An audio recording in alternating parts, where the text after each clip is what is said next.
Okay, here we go. Now, here is a protective mantra. Let's all just say this together.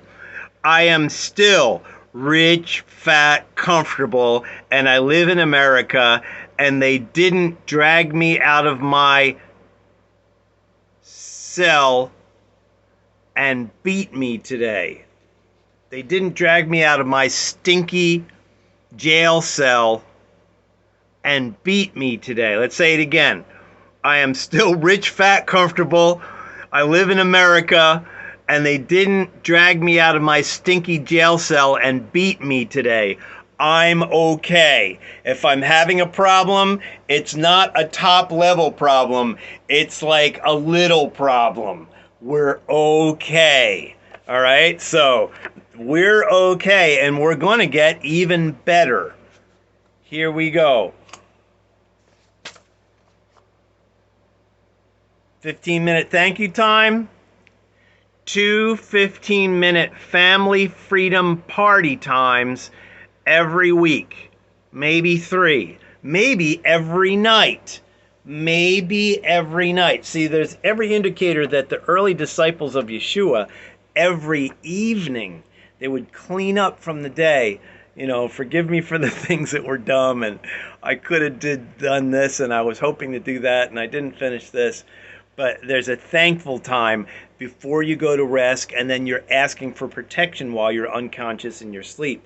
So here's the challenge. Here's the challenge. 2 15-minute family freedom party times. Freedom! We get to have fun and throw down our troubles and have a thank you time. Okay, will you stop the busy monster? Will you stop the busy monster that's eating holes in your peace? Will you stop the busy monster that's stealing your peace? And have 2 or 3 15-minute family freedom parties every week? If you do, you will be more nice and you will be more successful. And if you get into a freedom party mindset, your life is going to be more wonderful and your people are going to be more wonderful. The family freedom party. Help your people be refreshed and free and strong. Now, when you get together for the family freedom party and you're checking in, we got 2 things.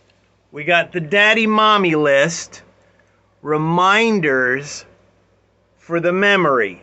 Now, I do a thing on Good Communion for Good Family and Grandpa Honesty Guy. I do a thing called the daddy list.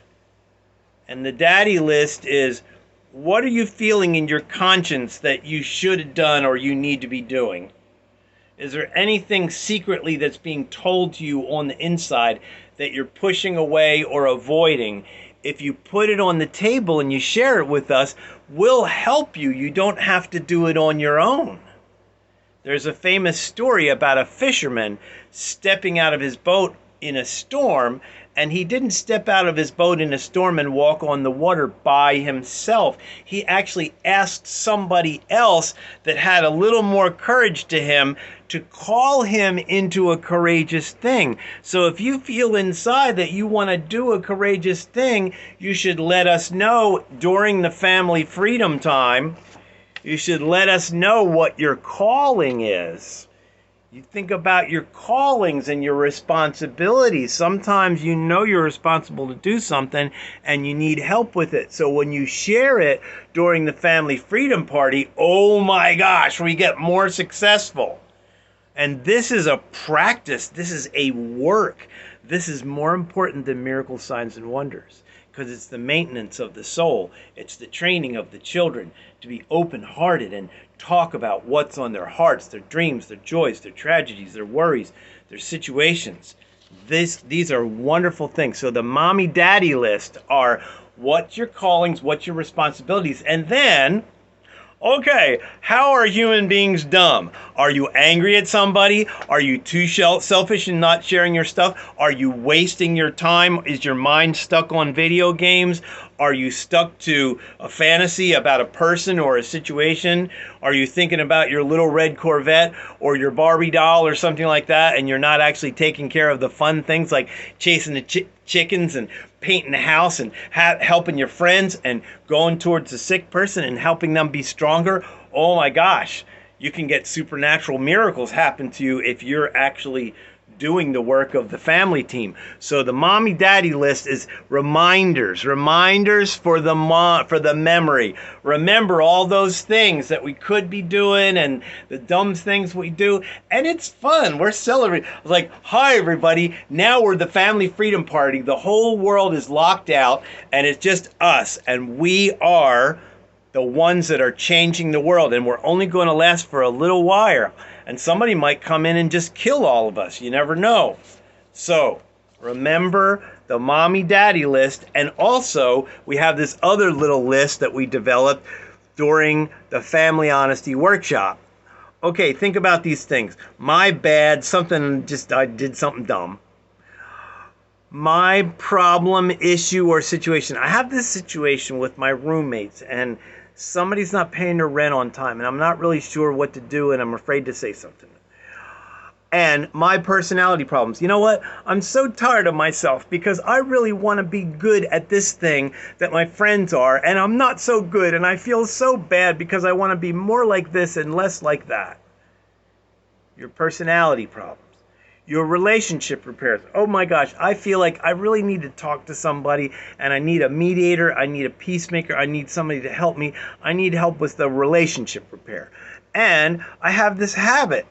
I mean, you guys see, I have this habit. I don't like the habit. I need to figure out how to change my habit and make a better habit. So this list of things: my bad, my situation issue, my personality problem, my relationship repair, my bad habit. These things we use in the list when we're doing the family freedom party and we're having fun with our little 15-minute family freedom party time. Yippee! And if you do this, you will be more successful and more nice, and your whole friend and all your people will have a better freedom party mindset. And that's the picture.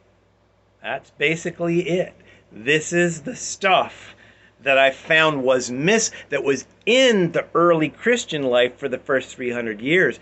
And if you just pretend there's no God and it's just you, and you want people to know where you're having trouble, where you have a bad spirit around you, and when you're really weak, you just like, I just do this thing that's not so good and I feel ashamed for doing it. Or doing this thing over here, or that thing over there, or this thing over here. It's wonderful to learn how to do this as a family. No one ever did this with me as a family. There were things from when I was 12, 13 years old, or actually from when I was 5, 6 years old until I was almost 40 years old, that I needed help talking about. But there were no adults that were following the Jesus rules. No adults were saying, okay, it's time for us to meet in a home with a cluster of families and favorite aunties and uncles and children all together and just talk about our troubles, clean up our consciences, and then take communion and then sit in the Holy Spirit and ask our concerns. Should we end this business and start that new business? Should we sell that car? Should we send our friends back to North Carolina? These things are the questions that the Holy Spirit wants to answer everybody. And since nobody seems to be concerned about this honesty and communion stuff, God told me you need to quit the ordinary church people and you need to start by yourself, because I have built you with gold inside and a love and a joy and an information. People love to get all caught up in their favorite thing. Oh, I know Torah. Oh, I know, the right Orthodox doctrine on this thing. Oh, I know the times of prayer. Oh, I know how to live a peaceable and righteous family lifestyle. Oh, I know how to do miracle signs and wonders on the street. All these people are doing these things. But Yeshua says it's more important to cleanse your hearts together. Don't even go and talk to the invisible God. if your consciences are messed up. So whenever I go into Christianity environment, I can literally feel, I can look at a person and say, that person has a bunch of unconfessed sin and tragedies, and their children are just kind of outrageous, and they're not even being nurtured. I mean, I have observed some of the darkest, most ugly things. I have observed people who literally have the power to heal, doing church services and physically healing people for their entire lives, while their children are actually making pornography in their bedrooms where mommy and daddy pastors are healing. And I'm like, how can this be? This is so sad. I'm not angry at these people. I just discovered that it's so sad that none of us have been following this funky, fun, family honesty church practice. So let's just pretend we're all atheists and start practicing with our family. Leave out all the God information and only focus on your dreams and the things you want to do. Mommy, daddy, I want to grow up to be a horse trainer. Mommy, daddy, I want to grow up and go to Pakistan and live with the Pakistan people and learn how to be a farmer in Pakistan. I mean, I've sat with plain folks kids, like Amish and Mennonite kids, that they get these things in their hearts as children, and then they go off and do those things later on in their life when they grow up. And they have like a thought and a pathway, and they follow their dream and their vision and their goal. Anyhow, that's the plan. It's very simple. Let's meet together on the next third Thursday and see how everybody's doing. Come on, let's do this.